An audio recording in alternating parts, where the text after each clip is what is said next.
High everyone, आज चाहिँ हाम्रो जहाँ चाहिँ हाइकिङ थियो। आज चाहिँ बिहानदेखि यस्तो पानी परेको हो, त्यही पनि हामीलाई हावाहुरी चलोस् पानी आओस् केही पनि हुँदैन भनेर हामीले जामाचो हाइकिङ जाने निर्णय गऱ्यौँ र जामाचो हाइकिङको लागि फुलबारी गेट पुग्यौँ।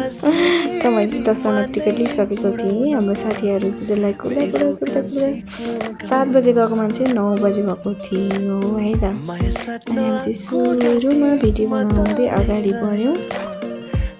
बाटो चाहिँ एकदमै धेरै चिप्लो थियो, पानी परेर होइन, एकदम गाह्रो थियो होइन। तैपनि हामीलाई चाहिँ खिसेले पनि छेक्दैन भनेर हामीले आफ्नो बाटो लगायौँ।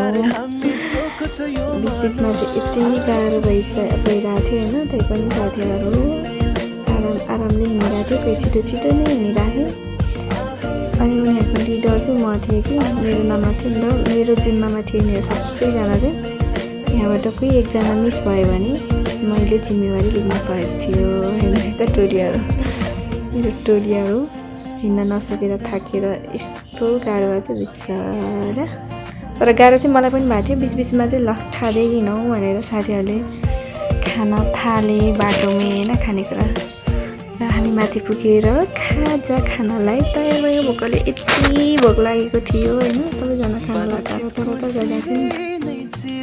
त्यसमाथि भान्सी म थिएँ, मैले चटपट बनाउने र साथीहरूले खानेकुरा भयो। त्यसपछि चाहिँ त्यो ठाउँ चाहिँ यति राम्रो थियो होइन, काठमाडौँको भ्यू यति राम्रो देखिन्थ्यो। माइ गॉड, मेरो साथीहरू राम्रो चाहिँ यति थियो। तपाईँहरू पनि जानुहोला।